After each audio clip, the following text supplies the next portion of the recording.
What's going on, everybody? Rob here, Trev2323, TREV2323.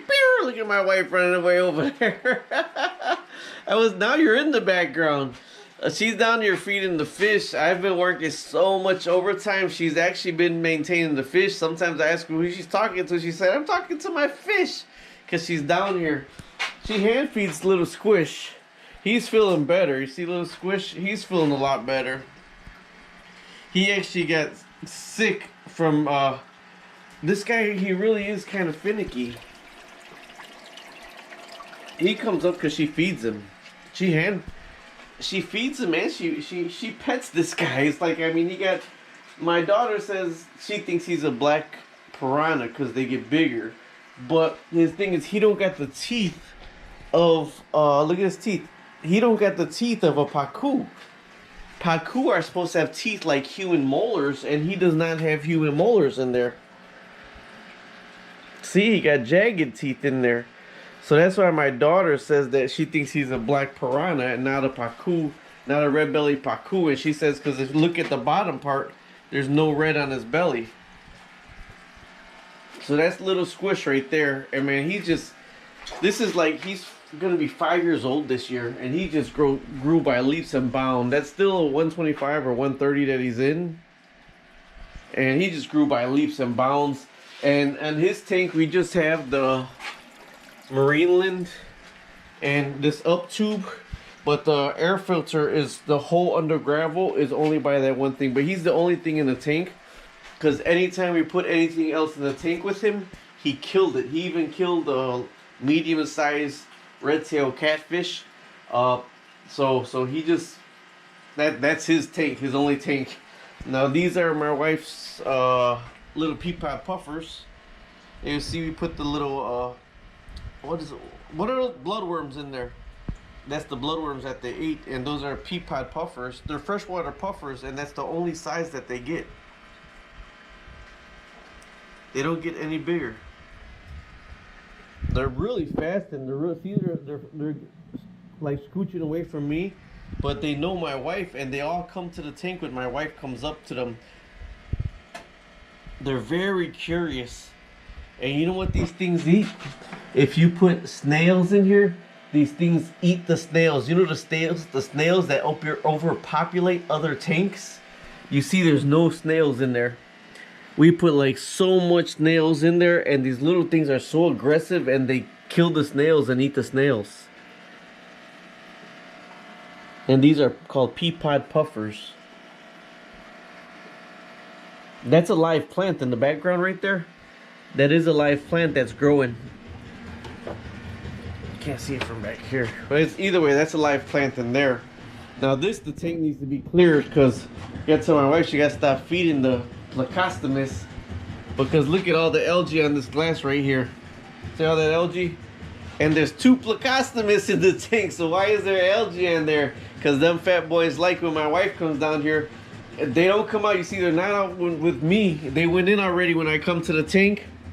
The fat boys come out when my wife comes down here, because she knows she's going to give them their algae wafers. They grab their algae wafers, and then they go hide back in there. But this is the koi tank. There's the 4 koi, and they got really big, but we were just in San Antonio, and I got some picture of the koi in the river. Man, those things were like 2.5, 3 feet long. They were huge. So now here's one thing that I'm noticing right here. You see on the up tubes right here, the up tubes back here. Look at, there's only one bubble coming out at a time, but there's a lot of bubbles back in here. So that means the little rock needs to be changed on this tank right here. But this is the one, I always cover this up, and they unbury the back of that. They always have that unburied, but you see the water's still crystal clear on that tank. Here's the thing, now this one got an up tube, and look at how much bubbles are coming out of that one. Okay, the undergravel filter is a 55-gallon undergravel filter, so it probably comes up to right here and right here, and that is on one side and that is on the other side. And then I have, now don't freak out on this filter. This filter, we've had it like this for a while, and I always say live plants are really good and naturally filter your water. So don't freak out on me. You're gonna be like, oh, that's nasty, that's disgusting. This is in our basement. But this $19 LED light really works well. But look at this algae. This is actually a plant growing on the filter. There's actually a plant growing on the filter. A live plant. No, I haven't changed that.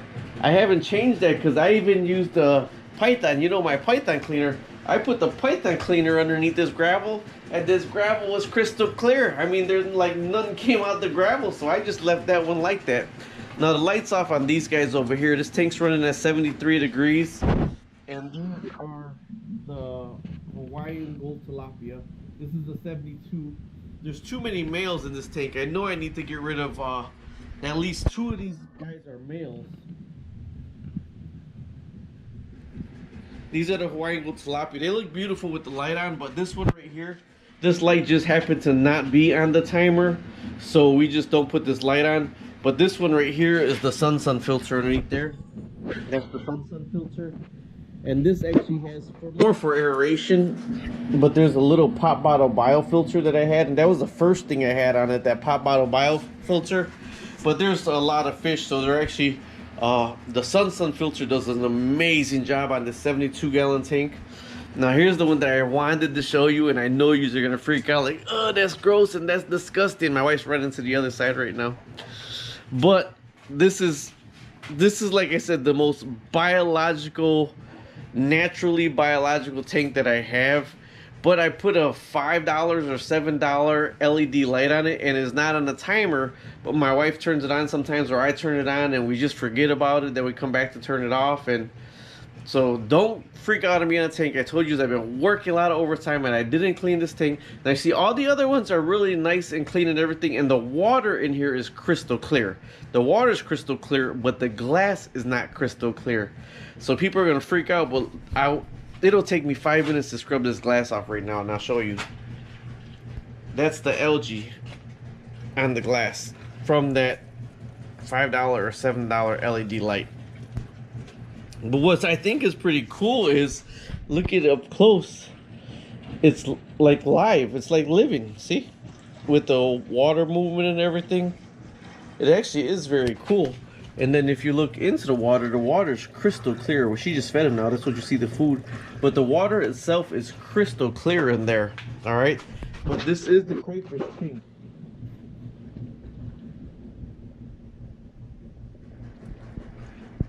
There's the crayfish. And it has tons of mosquito fish. That's one of those air mover things right now. That's what's moving the air around. And this is all that's running off of this little biological filter with an air pump is the only thing running this tank.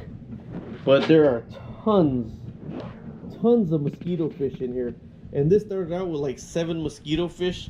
And I'd venture to say there's like 30 mosquito fish in here. And there's the large marble crayfish. And some of them turn blue. Look at that.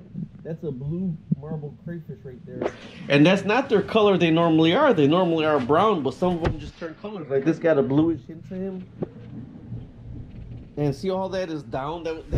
That's supposed to be up floating, and that was so the what are those? The mosquito fish. Those plants are for the mosquito fish, for their babies could hide, and the crayfish all went in there and everything. So that's why they keep falling down. Look how big the crayfish are. I mean, those are like, I got like some 4.5, 5-inch crayfish in this tank.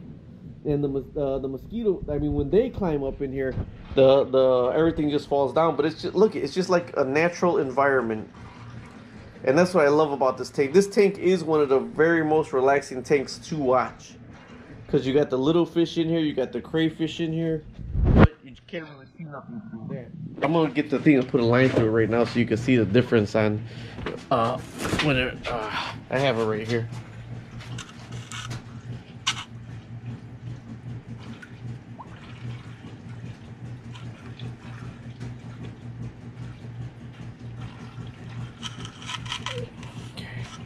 I leave this when it drips. I just put it in my worm bucket is where I put it. Let's see. The water's crystal clear in there. Like I said, my wife just fed him and I just stirred stuff up, but the water is crystal clear. So it's not the tank that's bad. It's just the algae from this right here. So either way, I wanted to catch you up with the tanks, but you know, I always say I'd rather be working the mandatory overtime than worried about not having enough hours. So right now, my wife has been doing an awesome job keeping up with the tanks with me. So I'll talk to you later. I just wanted to update you. Thank you very much. Subscribe, like, and share.